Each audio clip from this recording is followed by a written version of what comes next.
You ever have a rotting wooden fence blow up your whole life and take down an entire empire right along with it? No, really, I mean it.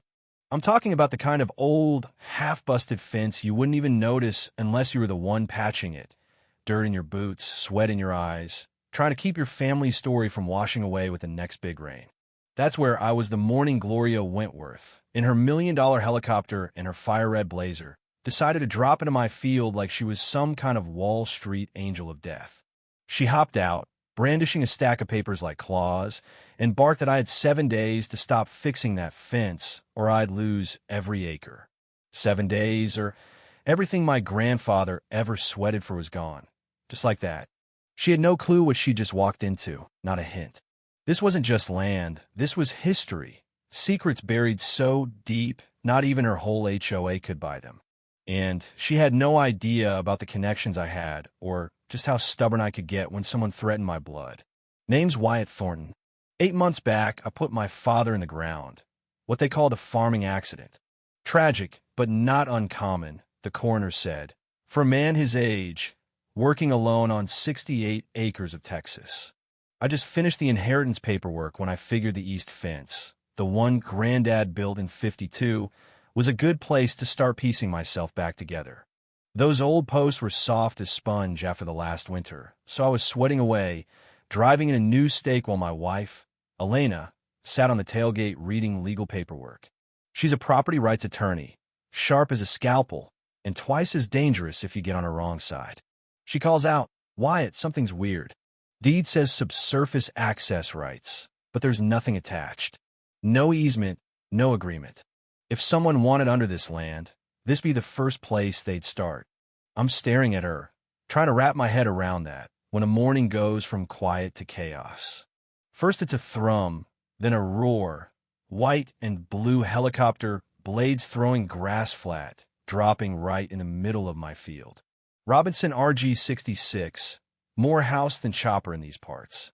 Door swings open, out struts Gloria, heels digging straight into the mud, sunglasses glinting, red blazer like a warning light. Ridgemont Valley was never your average HOA. It was oil money, old feuds, private security, drones. Gloria ran it like her own mafia. She didn't blink at her ruined shoes, just locked eyes with me. Predators spotting prey. "Stop right now," she shrieks, shoving her portfolio in my face. "You're in violation of Clause 7.3. No modifications without architectural committee approval." I'm blinking, genuinely confused. This was my land, my family's 70 years running. She's raving about rules and committees I've never even heard of. Then she drops the real bomb. "Your property falls under our jurisdiction. Your father signed the annexation in 2019. She stabs at the signature. My blood runs cold. March 15th, 2019. That date my father was in ICU, unconscious, tubes in his throat, me sitting beside his bed the entire day. He couldn't have signed his own name if his life depended on it. Elena's hand goes tight on my arm. She was there, too. Gloria keeps barking about $500 a day fines, foreclosure liens.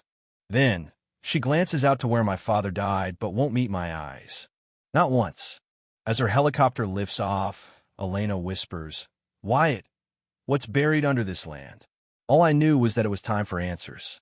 We're at the county clerk's office the next morning. Elena turns on the heat. "We need every record. Amendments, easements, annexations."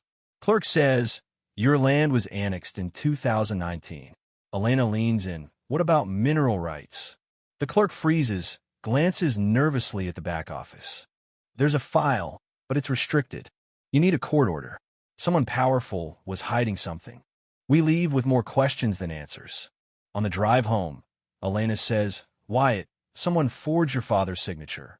They locked away mineral rights for a reason." When we pull up, I spot a familiar old pickup, Garrett Dawson, our neighbor. He'd worked oil his whole life, but he was more than that, my father's best friend. He sits us down in the kitchen, places a rusty tin box on the table. "Wyatt, your daddy made me swear never to tell you this until he was gone. Back in 2003, he hit natural gas drilling a well. $2 to $3 billion cubic feet under your feet. He didn't want the land ruined, so he kept it secret. But word got out. Enter Gloria, working for Lanier Energy. She threatened him, sign or face eminent domain. Your dad signed, but added a clause in his handwriting. No extraction while he's alive. She was furious, but had to accept. He slides over my father's journal. Last entry. Gloria came back. She knows I'm dying. Find a 1987 file. That's the key.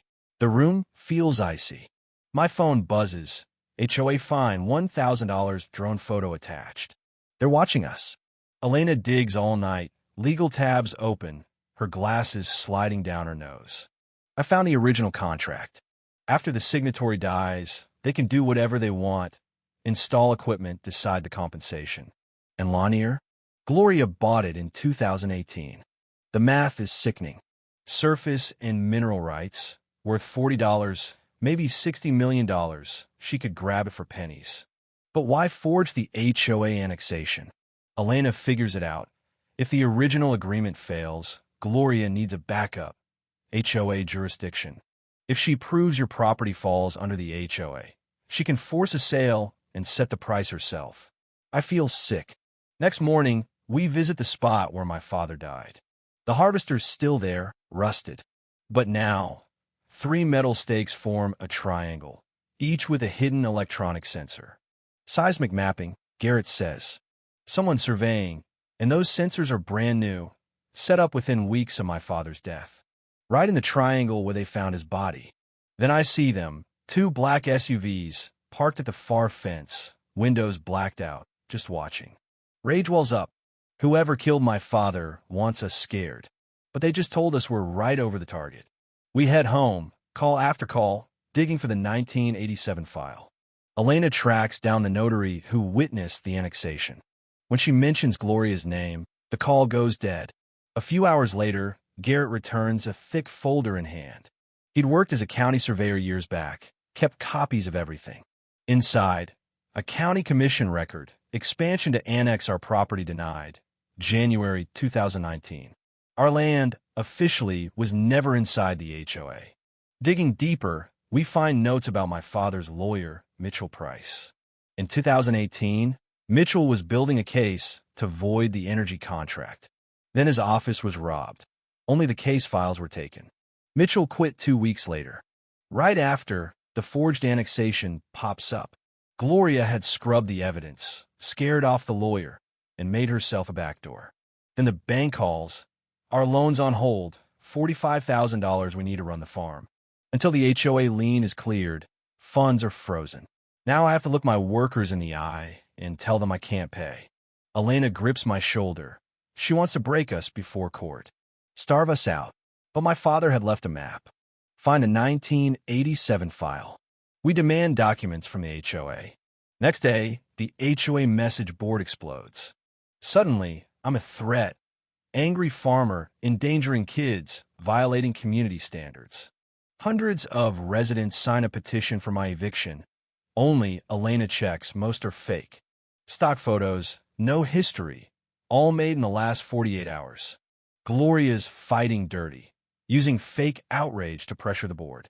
Garrett comes by at sunset.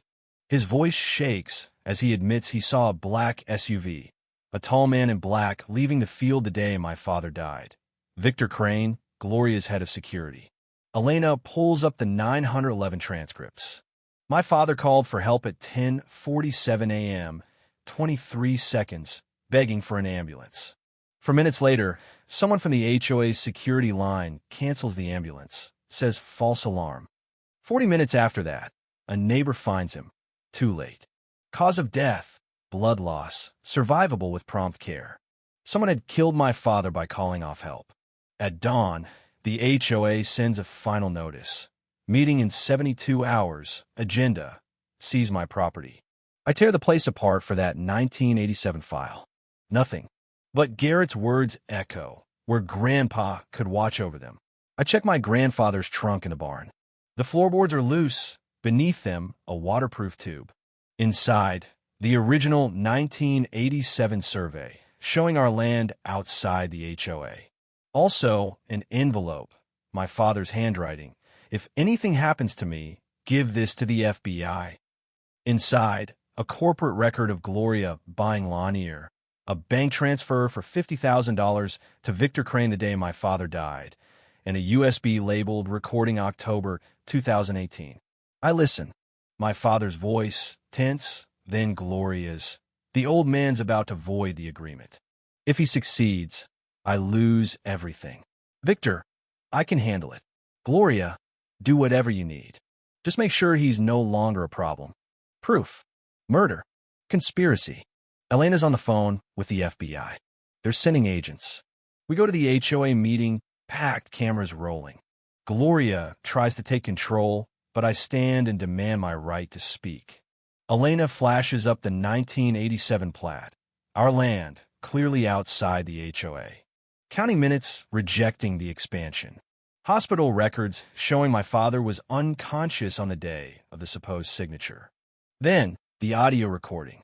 Gloria ordering my father's death. Silence. Then the crowd erupts. FBI agents move in. Gloria Wentworth, you're under arrest for conspiracy to commit murder, fraud, and forgery. Crane is arrested trying to slip out the back. Garrett cries. For the first time since my father's death, I feel something like peace. 18 months later, justice comes home. Gloria gets 22 years, no parole for 8. Crane gets 15. Her company is fined and banned. We get our land, full mineral rights, and enough damages to pay everyone who stood with us. Elena opens a legal center to help families like ours. Garrett leads HOA oversight. My father's name is cleared. His death officially reclassified as manslaughter, not accident. If you've listened this far, I want to know, what would you have done? Should we ever let power like that hide behind money and paperwork? Drop your thoughts below.